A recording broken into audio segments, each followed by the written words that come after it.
Moteur! Allons-y! Moteur!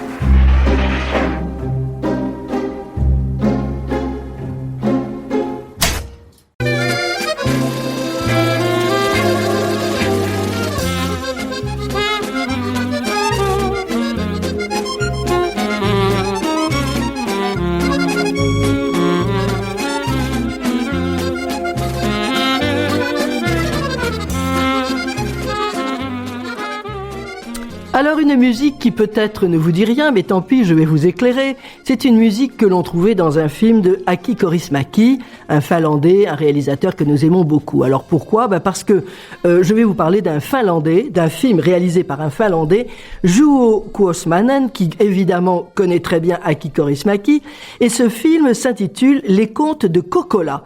K-K-O-L-A. Voilà, une trilogie finlandaise, 3 histoires finlandaises. Alors, c'est un réalisateur qui avait été primé à Cannes en 2021 avec son premier film, qui était pas mal du tout, je ne l'avais pas vu.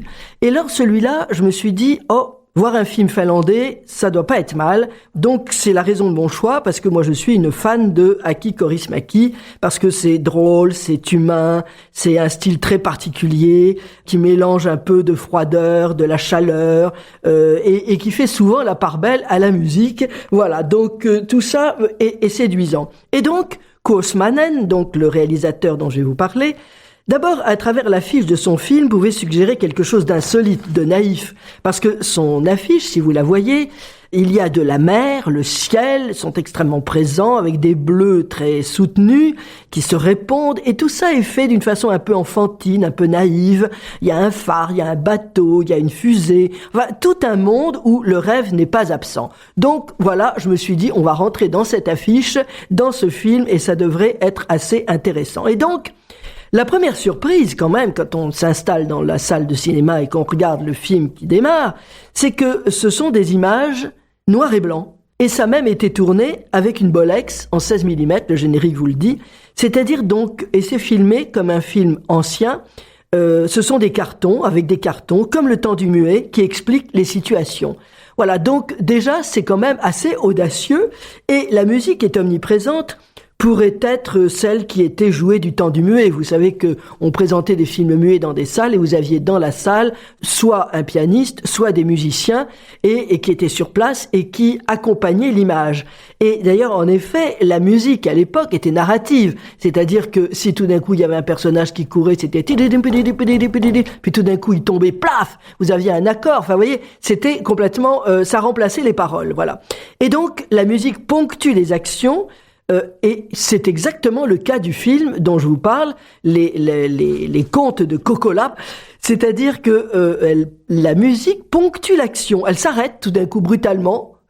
Ça nous met en apnée, on ne sait pas du tout ce qui va se passer, et ça met forcément, à partir du moment où le son disparaît d'un coup, ça met en valeur l'image. Ça crée d'ailleurs même une émotion, et quelquefois de l'amusement, espèce de sourire amusé, en tout cas parce que ça veut dire que le réalisateur est en train de nous manipuler complètement, et en même temps c'est formidable parce que c'est ça le cinéma, la manipulation du spectateur.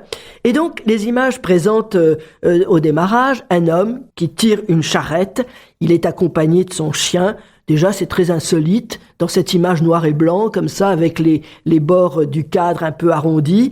Et puis, tout d'un coup, on change de plan. Et alors là, la coupe des plans, avec le raccord, est extrêmement visible. C'est-à-dire, c'est très mal foutu. C'est-à-dire que, tout d'un coup, vous voyez un trait blanc, lumineux, entre les 2 plans. Alors, écoutez, c'est quand même très drôle, parce que ça veut dire que la coupe et la collure ont été mal faites. C'est-à-dire, entre le plan qui précède et le plan qui suit, il y a un vide. Bon, voilà. Déjà, donc, c'est quand même, c'est quand même très amusant. Voilà. Ça peut-être, ça n'amuse que moi. En fait, tant pis, je vous signale. Parce qu'il faut savoir quand même que, le montage, maintenant, tout le monde parle numérique, ok. Mais quand on montait en pellicule cinéma, eh bien, on coupait avec une colleuse, enfin, c'était une colleuse, mais qui était aussi coupeuse. On coupait, d'ailleurs, l'image. Et ensuite, on collait, moi j'ai connu le temps où on collait au scotch. Mais avant moi, parce que je suis quand même pas dans le cinéma muet, je n'étais pas encore monteuse, mais on collait avec de la colle liquide. Et c'était pas très simple de couper, de coller. En plus, c'était compliqué parce que si tout d'un coup on s'apercevait que le raccord n'était pas très bon, c'est pour ça qu'on faisait pas trop de raccords dans le mouvement, on se contentait de couper un plan et de le coller à un autre. autre, voilà, basique. C'était assez basique, évidemment. Et donc, c'était quand même très amusant, parce que, pourquoi ? J'en profite pour faire un petit peu de leçon du cinéma, de l'histoire du cinéma. C'est-à-dire que moi j'ai connu le temps quand on tournait en négatif, mais le montage se faisait sur un premier positif. Ça veut dire que si tout d'un coup on rayait la pellicule, ce qui était pas très bien, en général un bon monteur à la fin avait toujours sa copie rush impeccable, mais bon, ça c'est un autre problème. En revanche, si jamais il y avait un accident, il n'y avait aucun problème, parce que on ne touchait pas au négatif. On ne montait ensuite, parce qu'il y avait un petit numéro de piétage sur la bande positive, et ensuite vous avez un monteur négatif en studio, en laboratoire, qui remontait exactement le négatif comme le positif, comme l'avait fait le vrai monteur. Enfin, le vrai monteur, pardon. Le monteur négatif n'est pas nul, mais enfin, je veux dire que lui, il voit pas l'image. Lui, il se contente de mettre en parfaite synchronisation le négatif avec le positif, et c'était à partir de ce négatif qu'on tirait la copie qui était présentée dans la salle. Voilà. Donc tout ça pour dire que, si vous voulez, ce côté assez mal foutu d'un plan sur l'autre où on voit tout d'un coup la lumière qui passe au travers, bon, alors peut-être que ça ne fait rire que les monteurs, ou en tout cas pas rire mais amuser, ça amuse, quoi. Voilà. Donc parce qu'on a quand même évidemment dépassé tout ça, vous l'imaginez. Donc le réalisateur nous montre un film qui est fait quand même à la va comme je te pousse, c'est-à-dire un peu amateur, voilà. Et c'est son choix, parce que c'est un hommage au cinéma. C'est un hommage d'ailleurs au cinéma à tous les pionniers. Et évidemment, la troisième histoire, puisqu'il y a 3 histoires, on pense à Méliès, incontestablement. Pour avoir vu il y a pas longtemps encore des films de Méliès, c'était très inventif, c'était très drôle, on allait dans les airs, c'était de bric et de broc, voilà. Et puis aussi, le choix de ce film finlandais, il a choisi des comédiens qui sont drôles, parce que alors évidemment on pense à Chaplin, et puis avec l'actrice féminine, elle est très drôle parce que sur la 3e histoire, elle part rejoindre son homme qui est mort, et son chien aussi qui est mort, donc elle part dans l'au-delà, elle va sur une autre planète, et alors comme elle a fabriqué avec le phare, parce qu'elle était gardienne de phare, elle a transformé son phare en fusée. Eh bien, elle a tapé, elle a scié, enfin, elle a fait vraiment tout ce qu'il fallait, et elle a même mis du cambouis sous son nez. Ça fait comme une moustache. Écoutez, évidemment, là, c'est Chaplin, quoi. C'est Chaplin dans Le Dictateur. C'est tout à fait la photo de Hitler. En plus de ça, elle se met des gros verres comme ça pour bien conduire dans l'espace, et donc elle a des yeux très ronds qui sont comme aussi ronds que ses lunettes. Écoutez, c'est magnifique parce que je trouve cet humour que les comédiens, parce que d'abord ce sont pas des vrais comédiens, osent comme ça être un peu trash, c'est quand même signe d'une bonne santé morale, si je puis dire. Voilà. Et donc si on revient au premier film, je vous disais qu'au démarrage on voit un type qui traîne une charrette, on sait pas très bien ce que c'est. Ça paraît très dramatique parce qu'en plus de ça, tout d'un coup il reçoit trois personnes, enfin qui sont des fonctionnaires habillés très simplement, mais ils sont déjà très drôles parce que il pleut. Alors il y en a un qui tient un parapluie, mais alors c'est très compliqué de tenir un stylo, un papier, un parapluie. Vous voyez, déjà on se sent extrêmement maladroit. Et là il vient en réalité pour lui dire: vous habitez une maison qui est vieille, on vous met dehors. Et dans la seconde qui suit. Et c'est quand même une chose qui est arrivée. Donc on présente quand même un personnage qui est c'est assez sinistre comme histoire, mais tout ça est fait de telle façon que les fonctionnaires qui sont maladroits, et puis en plus on le compense quand même puisqu'on le vire de chez lui, et alors là il y a un très gros plan où on lui donne 3 pièces.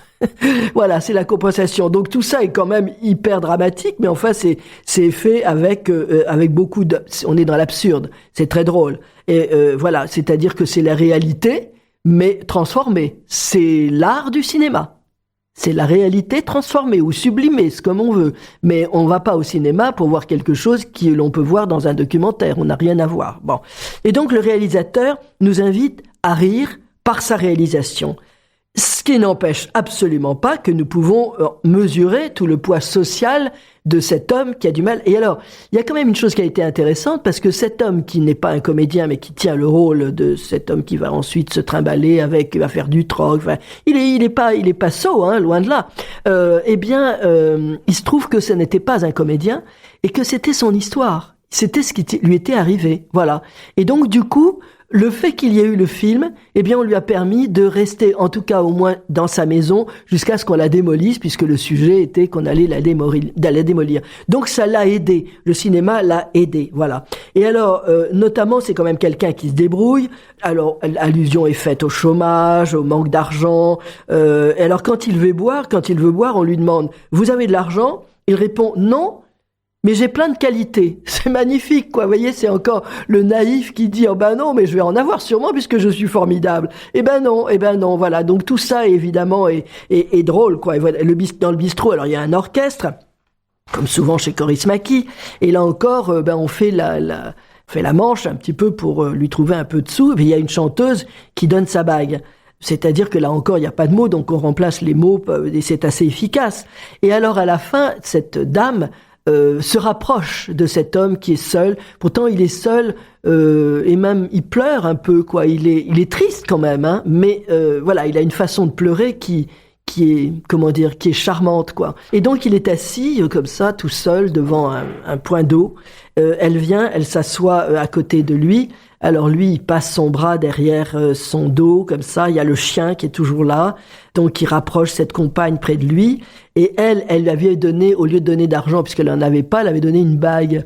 Mais là, quand il veut lui rendre la bague, puisqu'elle se rapproche de lui, mais elle prend la bague, elle la jette dans l'eau. Voilà, elle a compris que fallait faire taire tout le passé, évidemment. Et la chanson du bistrot, c'est un peu comme chez Coris Maki. Elle a du sens, évidemment. Heureusement qu'on nous l'a traduit, parce que ça, on parle pas le finlandais, je sais pas comment on dit. Parce que c'est une chanson qui est très poétique et douloureuse en même temps. Vous voyez, c'est ça cette qualité de ces films-là. Alors je cite, elle dit « Toutes ces larmes que le vent essuie ». C'est magnifique. Et aussi, j'ai noté une phrase « Je n'ai semé que des émotions perdues ». Ça veut dire que c'est au fond, c'est d'une grande solitude, mais c'est d'une grande beauté aussi. Et comme les dialogues sont rares, c'est très drôle, puisque évidemment on ne les entend pas parler, puisque c'est un film muet, mais il y a des cartons qui me parlent de leurs dialogues, et notamment, je vous le disais, quand la dame vient le rejoindre, qui sont assis tous les deux devant ce plan d'eau avec le chien, tout d'un coup elle essaie d'engager la conversation. Alors comme il a une sorte de canne à pêche comme ça à la main, elle lui dit « Ça mord ?» Elle demande, et il répond « Je n'ai pas d'hameçon, je suis juste assis. » Moi, je trouve ça très drôle. C'est formidable, quoi. Qu'est-ce que vous faites? Je suis juste assis. Eh ben oui, c'est déjà beaucoup, quoi. Finalement, c'est formidable. On est assis. On pourrait être debout, ben non, on est assis, donc voilà. Et moi, je trouve que ça suffit pour être heureux, et c'est d'ailleurs la fin du premier court-métrage, puisqu'il y a 3 courts-métrages. Le deuxième aussi est toujours en noir et blanc, et c'est Les Bouilleurs de cru clandestins. Alors là aussi, ça vaut son détour, c'est-à-dire que... alors, il semblerait que ce soit un film qui était déjà réalisé, peut-être par chez les Russes, je ne sais pas. Alors bon, ça, je saurais pas très bien l'histoire de ce film. Enfin bref, toujours est-il que c'est l'histoire de 2 héritiers. Alors faut voir la gueule qu'ils ont, ils sont magnifiques. Et donc c'est complètement loufoque, burlesque. Ça ressemble d'ailleurs aux comédies américaines, parce qu'à la fin il y a des couples qui se donnent des coups. C'est le splastique, quoi. On se donne des coups sur la tête, on se bat, on tombe. Enfin voilà. C'est donc le comique de situation, de répétition. C'est parfait, évidemment. Et là, le couple est accompagné d'un cochon. Et c'est un cochon qui fait des envieux, parce que pour certains, le cochon, c'est une petite bête sympathique, mais pour d'autres, c'est simplement un jambon. Voilà. Donc, évidemment, voilà. Et donc, et là aussi, il y a un test visuel. Alors là, je vous le raconte pas, il vaut mieux que vous le regardiez. Ça vaut le détour, quoi. C'est-à-dire que il veut savoir avant de vendre, parce qu'ils vont vendre du cidre ou un alcool quelconque, je sais plus, peu importe. Et donc, avant de le vendre, quand même, ils veulent faire un test. Alors, ils font un test visuel, c'est-à-dire, on boit et on regarde une image. On boit et on regarde une image. On boit, ça veut dire que si au bout du 3e ou 4e verre, on voit plus tellement l'image, c'est que peut-être l'alcool est peut-être un peu dangereux quand même. Voilà. Donc tout ça, évidemment, faut voir le film. Moi, écoutez, ça me met en joie. Voilà. Alors, il y a aussi, oui, à la fin, il y a des gros plans. Enfin, c'est intelligemment fait, et ça se termine évidemment par un grand coup. Il y a les policiers qui viennent voir les bouilleurs de cru parce qu'ils n'avaient pas le droit de faire ça, enfin, bon, et ils reçoivent un coup sur la tête, voilà, et tout d'un coup le film termine comme si c'était la fin de Bobine, c'est-à-dire ça se termine par un fondu au blanc, voilà. Et le 3e film, je vous l'ai dit, c'est Méliès complètement, c'est assez fantastique, film poétique, drôle, la comédienne elle est formidable, elle part donc dans son vaisseau qu'elle a construite, et au fond quand elle découvre son mari dans une autre planète, qu'est-ce qu'il y a dans l'autre planète? Où est-ce qu'elle découvre son mari? Dans un bistrot. Eh ben oui, c'est-à-dire on n'a pas besoin de changer de planète au fond. Ben voilà, et elle est là dans le bistrot avec son chien, il est là et elle se joint évidemment au groupe. Hein, elle picole aussi avec eux, il y a pas de problème. Et évidemment tout ça c'est d'une grande intelligence parce que il y a beaucoup de recul. Et là, on s'aperçoit dans cet endroit-là, dans cette autre planète, c'est une ville formidable où tous les gens s'entendent, ils boivent ensemble. Et puis là, au milieu d'eux, il y a les animaux. Le cochon est là, les chiens sont là, tout le monde est en bonne intelligence. Donc, qu'est-ce qu'on peut dire de ce film? Il faut aller le voir parce que c'est un film extrêmement audacieux. Audacieux déjà par la réalisation, mais surtout, là, moi, je tire mon chapeau, audace des distributeurs. Il faut oser distribuer un tel film parce que et oui, ça correspond à rien du tout de ce que l'on voit aujourd'hui. Quoique, on parle quand même de la vie qui n'est pas aussi simple que ça, mais c'est fait en hommage au cinéma muet. Moi, je trouve que c'est très très très intéressant et c'est un film on peut y aller en famille parce que ça va intéresser les petits et les grands. Faut juste leur dire qu'il s'agit d'un film qui est un hommage au cinéma muet. Enfin bon, voilà, faut prévenir que c'est pas voilà. Mais je pense que c'est un film qui doit être vu. Voilà, donc j'encourage très vivement, moi, les gens à aller voir ce genre de film. C'est magnifique, c'est magnifique. Bien, et puis c'est très drôle. Moi, en tout cas, ça me fait rire, quoi. Mais je crois que je ne suis pas la seule à rire parce que dans la salle, moi, j'ai entendu des rires, voilà. Donc, écoutez, ça fait plaisir. Alors bon, écoutez, on va écouter la bande-annonce. Alors là, vous l'imaginez fort bien, c'est de la musique et des bruits.